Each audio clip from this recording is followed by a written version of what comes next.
बिस्मिल्लाहिर्रहमानिर्रहीम। मैं मोहम्मद तारिक बाल आज तालिबान के हवाले से एक इंपॉर्टेंट वीडियो लेकर आप लोगों की खिदमत में हाजिर हूं। मैं जानता हूं कि आप बेशुमार चीजें जान चुके होंगे कि तालिबान काबुल में आ चुके हैं, सदारती महल में विराजमान हो चुके हैं और सरकारी टीवी से अपनी नशरियात का आगाज भी कर चुके हैं। सोशल मीडिया पिछले 3 दिन से गर्म है।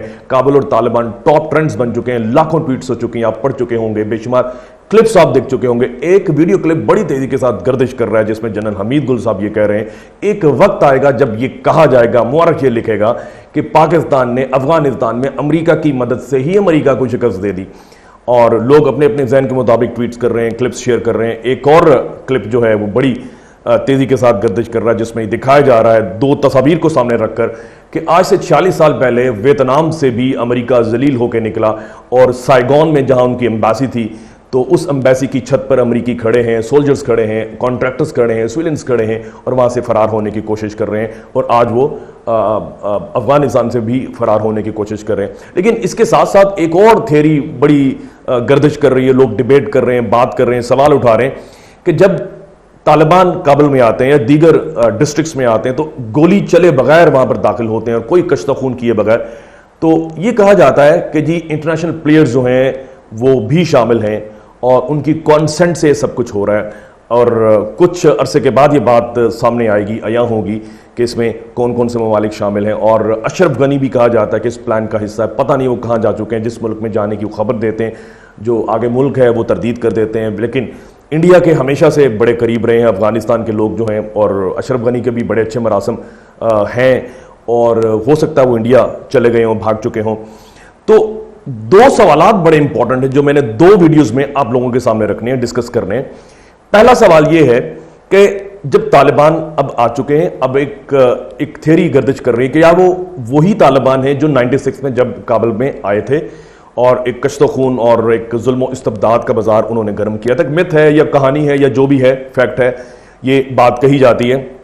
खवातीन के हवाले से ये बड़े सख्त है, क्या ये वही तालिबान है या ये डिफरेंट तालिबान हैं जो इवॉल्व हो चुके हैं, मैच्योर हो चुके हैं और मुख्तलिफ राय रखते हैं, इस दुनिया में अब रहना चाहते हैं दीगर ममालिक के साथ। दूसरा सवाल मेरा ये बनता है कि जब ये अफगानिस्तान में आए तालिबान, काबुल में आए, जब ये एक फाते की सूरत में जब ये आते हैं तो एक गोली भी नहीं चलती। अब ये जो बात है, ये जो अमेरिकन प्रेसिडेंट जो बाइडेन 8 जुलाई को उनकी प्रेस रिलीज निकाल रहे हैं, प्रेस कॉन्फ्रेंस निकाल रहे हैं, जब ये कह रहे हैं कि हमने जो अफगान नेशनल आर्मी है या उनके सिक्योरिटी पर्सनल हैं उनके ऊपर बेशुमार रकम खर्च की है, उन्हें ट्रेनिंग्स दी है, वो बड़े मजबूत हैं और उनके पास बड़े अच्छे हथियार हैं और बड़ा अच्छा फाइट करेंगे। और ये सवाल ही पैदा नहीं होता कि तालिबान जो है वो पूरे अफगानिस्तान पर काबिज हो जाए, लेकिन हो गए, विद इन डेज हो गए।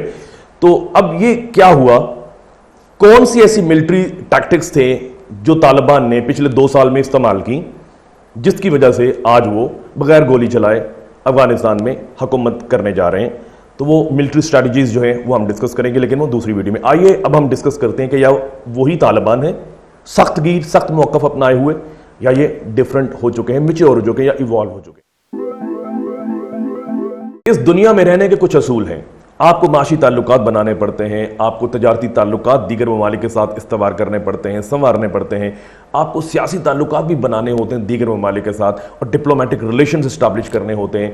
और जो दीगर इंटरनेशनल एजेंसीज हैं, यूनाइटेड नेशंस हैं, एम्बेसीज हैं दीगर ममालिक की और NGOs हैं, वो आपके मुल्क में आकर काम करती हैं। आपको इन इंटरनेशनल इदारों को तहफ़्फ़ुज़ फराहम करना होता है।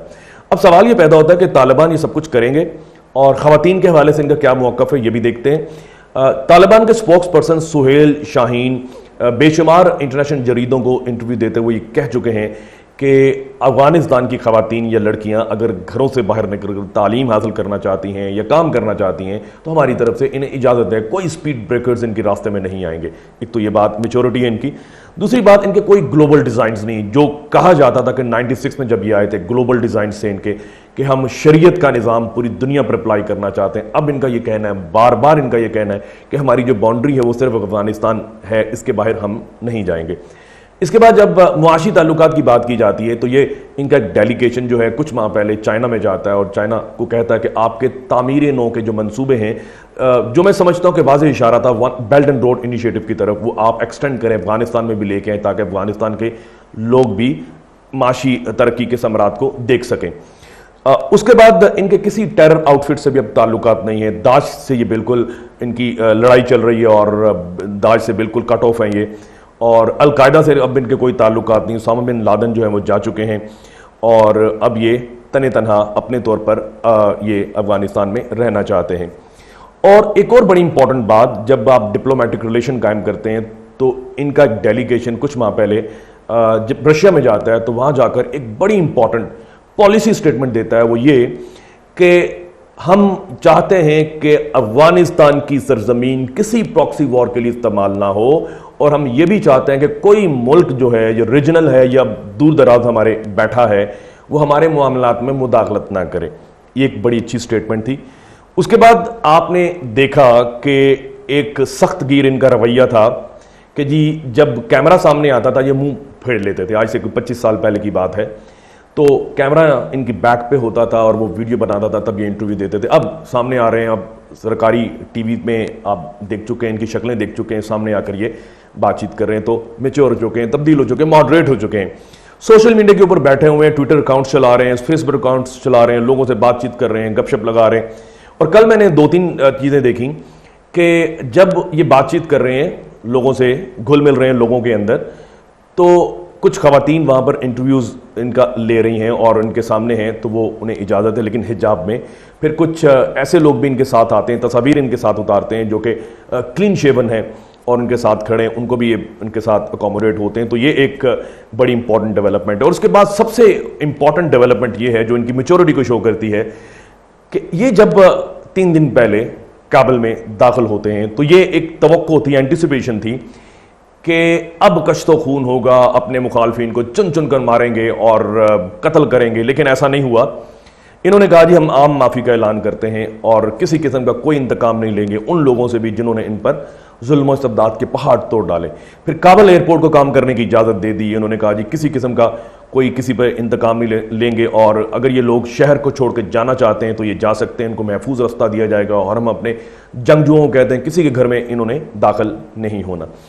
ये सारी चीज़ें अगर यकजा कर दी जाएँ, ख्वातीन की तालीम को लेकर ग्लोबल डिज़ाइन इनके नहीं हैं और किसी टेरर आउटफिट से इनको कोई ताल्लुकात नहीं है, और फिर ईरान के साथ इनके ताल्लुकात डेवलप हो रहे हैं, चाइना के साथ ताल्लुकात डेवलप हो रहे हैं, पाकिस्तान के साथ ताल्लुकात डेवलप हो रहे हैं, रशिया के साथ ताल्लुकात डेवलप हो रहे हैं, तुर्की के साथ ताल्लुकात डेवलप हो रहे हैं, और जिसमें ये ममालिक भी ज़ाहिरी बात है अपना फ़ायदा देख रहे हैं, एक डिप्लोमेटिक रिलेशन को कायम करना चाहते हैं। चाइना तो वाज़ेह अंदाज में कह चुका है हम चाहते हैं कि जी ताल्लुकात कायम हो। पाकिस्तान भी कह चुका है, शाह महमूद कुरैशी अपनी प्रेस कॉन्फ्रेंस में कह चुके हैं कि हमारा इससे कोई ताल्लुक नहीं, हम ये चाहते हैं कि अफगानिस्तान की अवाम जिसको भी सिलेक्ट करें अमन हो, वहाँ पर अमन के जो अफगान अवाम हैं वो भी अमन के समरात देखें और इससे लुत्फ़अंदोज़ हों। तो अपनी अगली वीडियो में एक बड़े इंपॉर्टेंट टॉपिक को लेंगे हम कि जी अगर ये तालिबान अफगानिस्तान में बरसर इक़्तिदार आए तो मिलिट्री स्ट्रेटजीज इनकी क्या थी। अपने गिरदोनवा लोगों का बहुत सा ख्याल रखिए। अगली वीडियो में इसी टॉपिक के लेकर, इसी टॉपिक की एक्सटेंशन को लेकर इंशाल्लाह आप लोगों से मुलाकात होगी। खुदा हाफिज़।